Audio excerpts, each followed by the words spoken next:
No, he can't be me. So in that sense, he can't have my first person perspective, and therefore he cannot have a first person perspective on me at all, in a sense. But he can get very, very close to me, and he can know my experiences. He's capable of perfect empathy.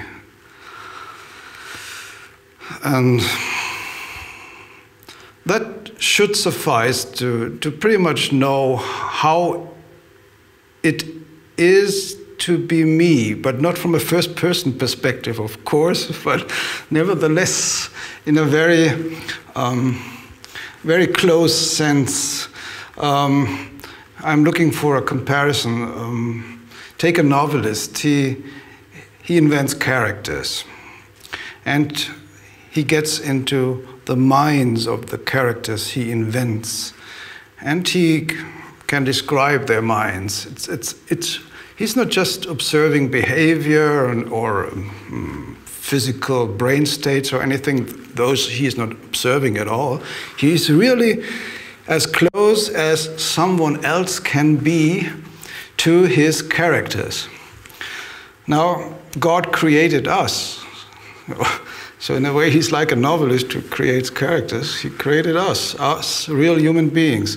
And why shouldn't the creator be able to get as close to us as a novelist can get to his fictional characters? So this is a kind of first-person knowledge. It's not really. After all, he's outside of us. He's not becoming me. In that sense, he can't have first-person knowledge.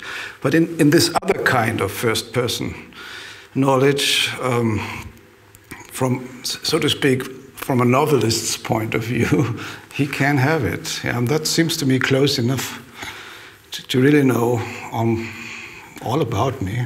Yeah. God does know how it is like to be a sinner.